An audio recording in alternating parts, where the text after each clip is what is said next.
자, 서해 무릉기라고 하는 소설을 읽겠습니다.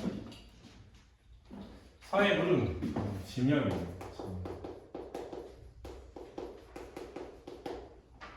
기는 보통 이제 기록, 이야기 이런 뜻이야. 고전 소설이고요.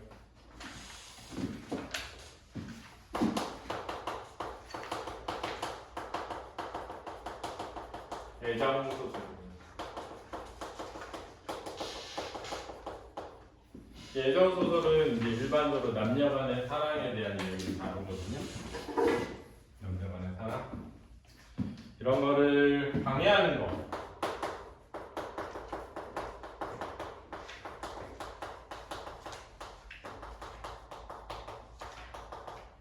혼사장애나 결연장애라고 하죠. 제일 많이 나오는 게 뭐야?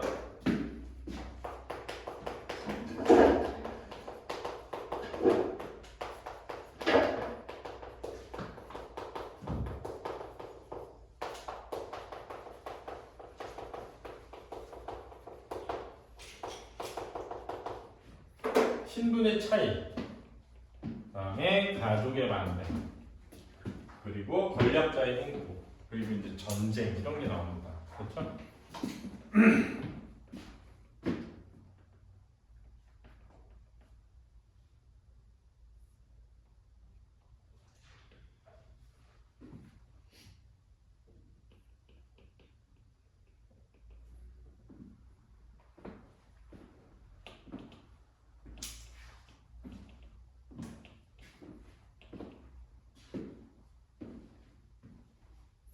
여기 보면 이제 주인공이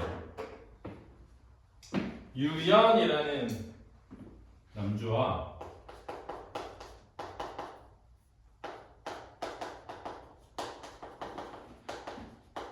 최월혜라고 하는 여주가 나옵니다. 그렇죠? 최월혜의 아빠가 최공이고 유연의 아빠가 유현중인데 이 둘은 친척입니다. 친척. 그래서 최공이 아파가지고 병에 걸려서 병문안을 유연한테 갔다 오라고 시켜요. 그래서 유연이 친척 최공의 병문안을 갔다가 최월혜를 만나서 첫눈에 반하게 됩니다. 그렇죠. 물론 이제 아주 근친은 아니겠지만 그래도 좀 가까운 친척인데, 그렇죠? 친척과 사랑에 빠진 얘기입니다. 그러니까 이게 신분의 차이는 아니긴 한데 이게 친인척과의 혼인이 금지되어 있었기 때문에 이게 되게 어려운 관계에 있었던 거죠. 그런데 결국 유연이 상사병을 앓게 되고 유연이 거의 죽을 지경에 이르자 부모님이 할 수 없이 두 사람을 혼인을 시킵니다. 그런데 첫날 밤에 갑자기 쳐들어온 도적대 무리에게 신부가 납치돼요. 그렇죠? 그래서 신부를 빼앗기게 된 유연은 부모에게 편지를 남기고 집을 떠나서 10년을 기한으로 해서 최 씨를 찾겠다고 떠납니다. 도적은 이 최 씨의 용모와 덕성에 대한 소문을 듣고 아내로 삼기 위해 쳐들어온 거고요. 자신의 근거지인 서해 무릉이라는 곳에 데려갑니다. 그래서 이게 서해 무릉이에요. 거기에서 강제로 결혼하지 않고 10년을 마찬가지로 기한으로 이 최 씨가 마음이 변하기를 기다립니다. 그렇죠? 너가 마음이 변하면 난 너랑 결혼할 거야. 그런데 이 유연이 결국 3년 동안 최 씨를 찾아다니다가 우연히 서해 무릉에 닿게 되는 부분이 이제 여기 이 질문 부분입니다. 그래서 거기를 볼게요. 이럭저럭 3년이 지났을 때 기간의 경과죠. 유생은 생이란 젊은 남자를 뜻하는 말로 쓰입니다. 보통 남자를 일컫는 말이에요. 남자를 일컫는 말, 소저 대신 여승으로 변장하고 서해의 배를 띄워 대양을 방어하고 있었다. 그러던 어느 날 푸른 산이 첩첩이 물 위로 솟아있고 천봉만하기. 그때 천뭐만뭐 그러면 수많은 이라는 뜻이고요. 봉은 봉우리, 학은 골짜기입니다. 수많은 산봉우리와 골짜기가 기이한 어느 곳에 이르렀다. 공간의 이동이죠. 고전 소설에서는 이 공간의 이동이 좀 중요하다라고 했어요. 제가 마침 달빛마저 넓게 비추고 있어 그야말로 경계절승한 곳이었다. 경계가 절승한 곳이었다. 이 말은 뭐냐면 경치가 매우 빼어난 곳이었다는 뜻입니다. 그렇죠? 유생이 배에서 내려 점점 깊이 들어가 보니 인간은 없고 산수 경치 너무 맑고 수려하였다. 마음속으로 감탄하며 칭찬하며 10여리를 더 들어가니 거기에 큰 섬이 있었다. 섬에는 평평하고 넓은 벌판이 펼쳐져 있고 푸릇푸릇한 경치 세고 호화로운 인가가 10여 호나 자리 잡고 있었다. 게다가 섬 앞에 15리나 되는 큰 강이 가로막혀 있었으니 깊숙하고 한가한 풍치 비할 데가 없었다. 꼭꼭 숨겨져 있는 곳이네. 이 유생은 반드시 은인이나 도사가 사는 곳이라 생각하여 찾아가 보기로 했다. 은인은 숨어 지내는 사람. 숨어 지내는 사람. 숨을 은자예요. 동준아, 줄면 안 돼. 줄면 서서 해. 그 섬에 들어가 유생이 흰 옷을 단정하게 입고 삿갓을 바로 쓰고 바람을 메고 죽장을 짓고 양식을 구하니 마을 사람들이 이렇게 말했다. 이렇게 깊은 곳에 스님이 찾아오는 것도 뜻밖의 일인데 저렇게 아름다운 여성은 더욱 처음이로다. 아니 남자가 여장하는 건데 아름다운데?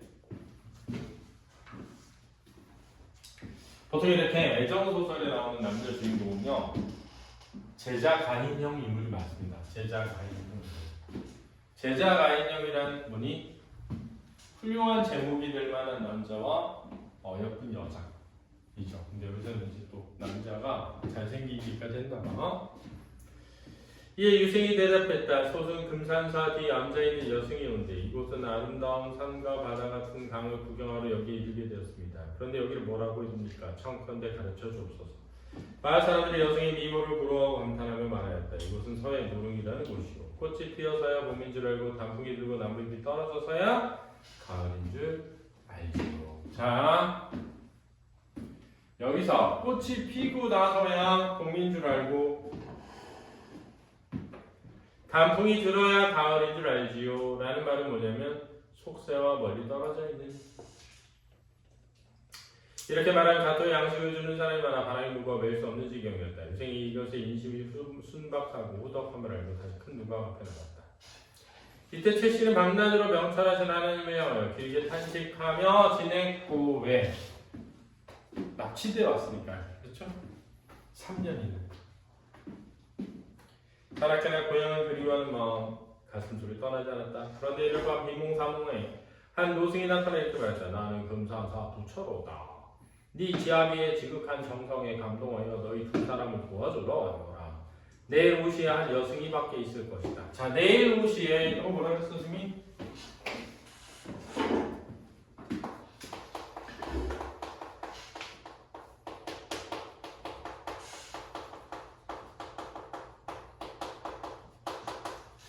이 조력자에는 승상형 조력자가 있고 초월적 인물인 조력자가 있다. 그런데 초월적 인물이 주로 하는 게 바로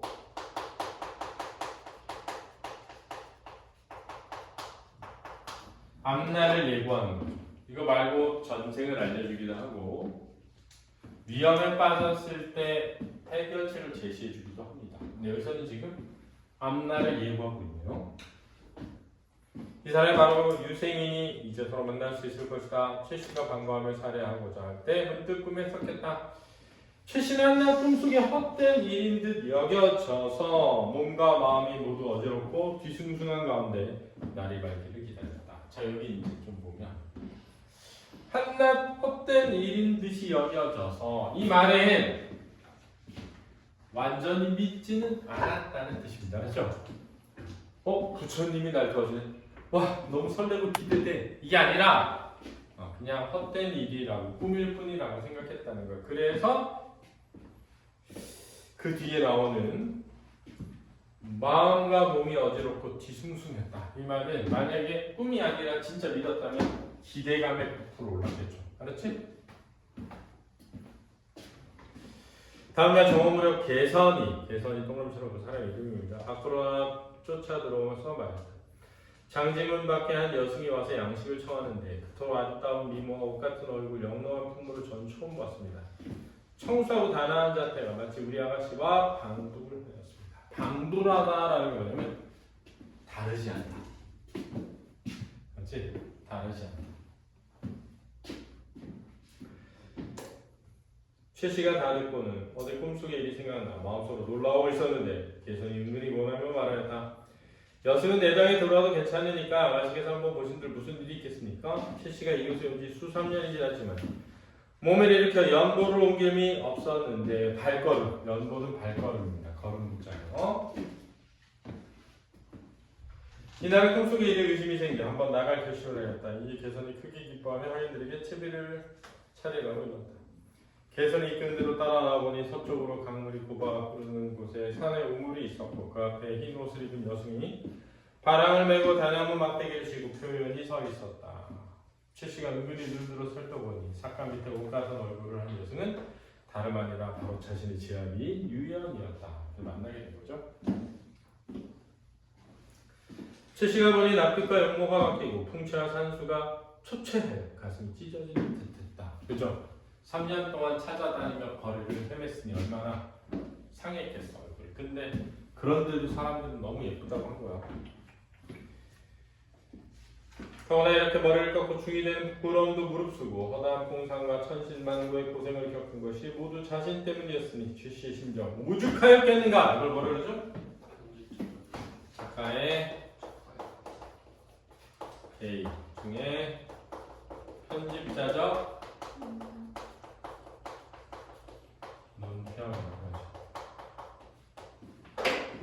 작가가 서술자가 작품 밖에 있다가 작품 속에 있는 등장인물인 것처럼 자기 목소리를 드러내는 작가의 개입이고 편집자적 논평이 되겠습니다.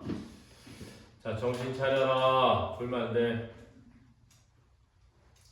중략 부분의 줄거리. 유생은 최씨를 따라갔다가 최씨를 납치해간 장군과 우연히 마주쳤고 장군이 여성을 수상히 여겨 멀리 내쫓는다. 이때 이유생은 장군에게 쫓겨나와 원촌에 숨어서 먼 마을에 오직 깊은 산과 은밀한 곳을 살피고 있었다. 이때 부처님이 도우시고 하늘이 가르쳐주어 물을 따라가다가 바람이 통하는 굴을 찾을 수 있었다. 이 굴은 바깥으로 통하는 구멍은 작았지만 그 안에는 몇 사람이 머물 수 있을 만큼 넓었대. 유생이 크게 기뻐하며 여기에 머물러 몸을 숨기고 마을에서 얻은 양식으로 연명하여 엎드려 지냈다. 그래서 엎드려 지냈다는 건 숨어 지냈다 그런 뜻이야.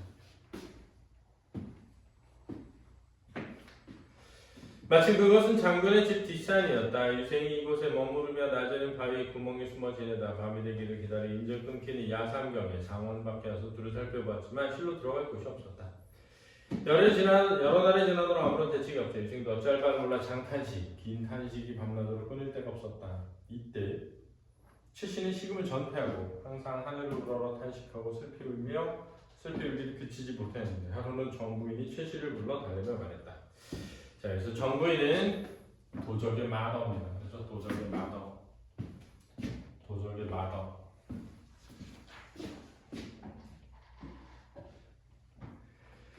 소저가 여기 이른 지 벌써 몇 해가 지났습니다. 소저는 젊은 여자를 일컫는 말이에요. 그 사이 제 자식이 도적이죠. 오히려 소저를 핍박하지 않은 것은 이로써 소저를 위로하기 위해서였습니다. 자, 이로써는 핍박하지 않음으로써 하는 뜻이죠. 위로하기 위함이었다. 그럼 돌려보내줘야지, 그치?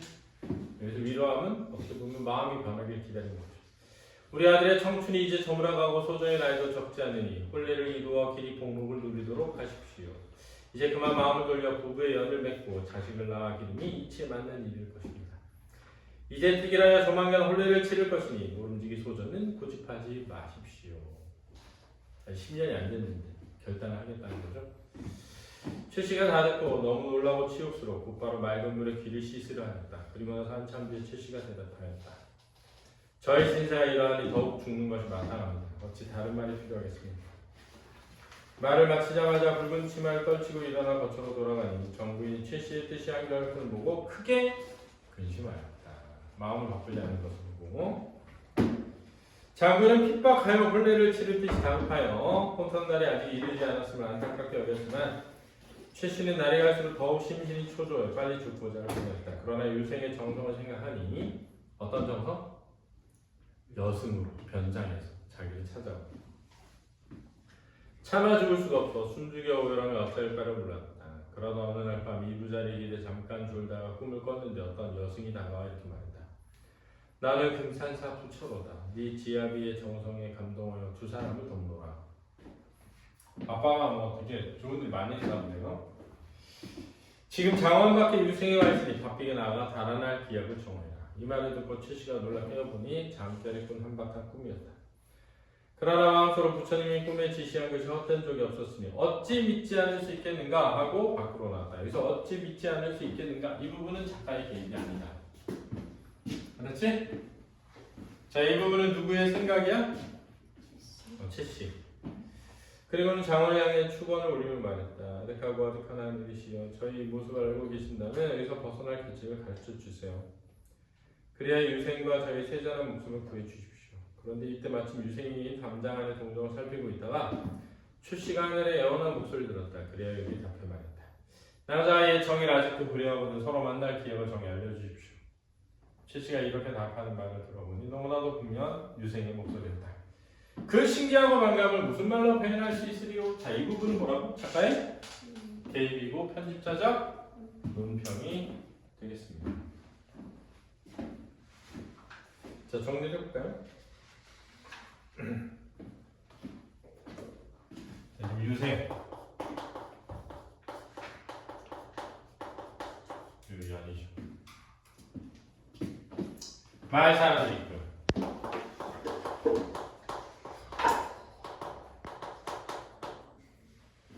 내용은 이제 1번에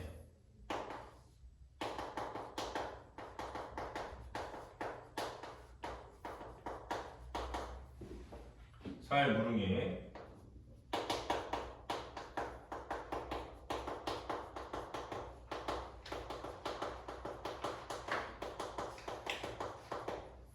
여승으로 변장해 찾아가게 됩니다. 마을 사람들은 이 유엔에게 미모의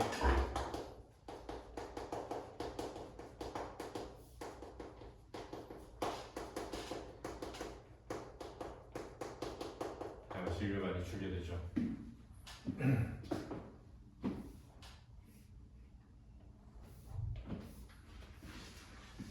자, 이제 최 씨가 있고요. 최 씨 꿈속에 금산사의 부처가 나타나서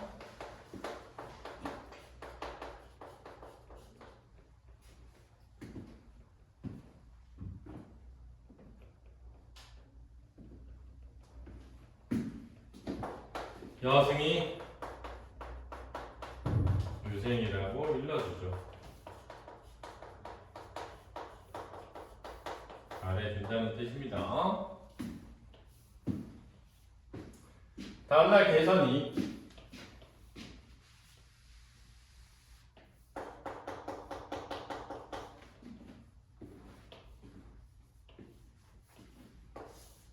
미모의 여승이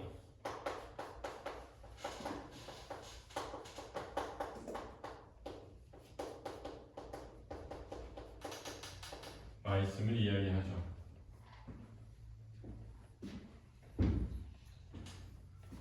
그래서 최 씨는 유생을 만납니다.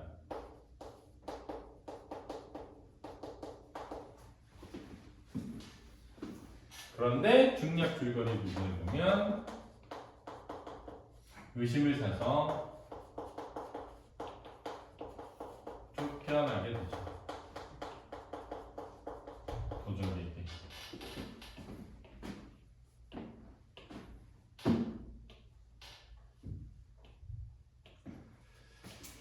정부인이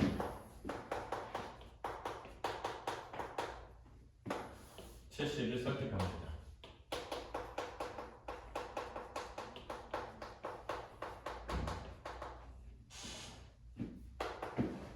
혼례를 시도해야 된다고.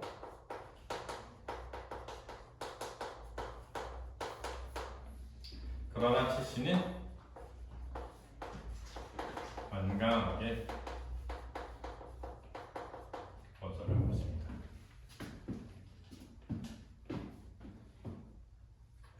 유생이 쫓겨나서 물에 숨어지며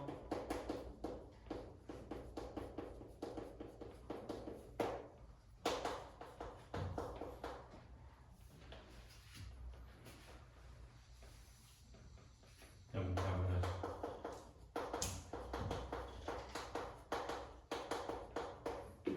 그러인데도 다시 금산사 부처가 나타나서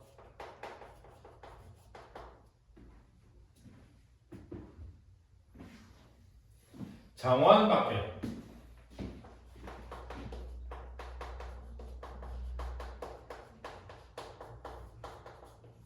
유생이 있다는 걸 알려주면서 달아날 기약을 하라고 하죠.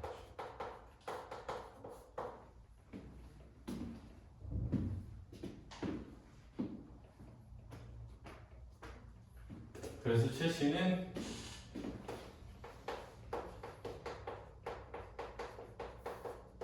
밖에서 하늘에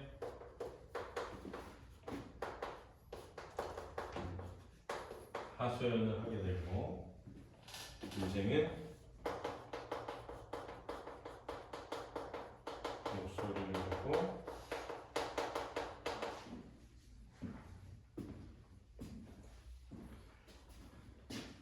만날 기약을 요청합니다.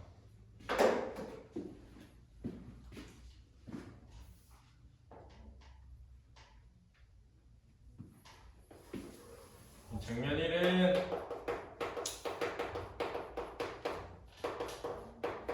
공간의 이동을 통해서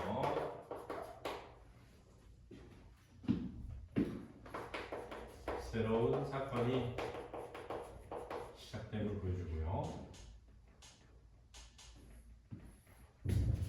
장면 2는 조력자의 도움으로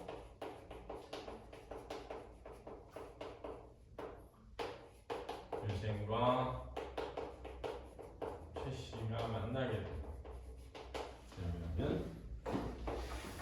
장면 3은 결혼을 압박하면서 위기가 찾아오게 되고요. 마지막에 장면 4는 조력자의 도움으로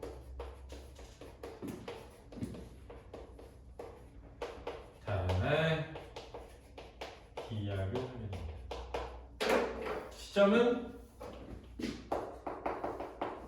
전지적 작가 시점이 되고요. 서술하는 특징은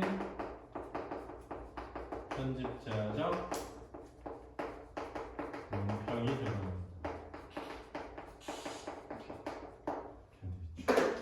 내용 그닥 재미는 없네요. 긴장감 나고 범위에 있었으나 출제하려면 했다는 생각이 들어요.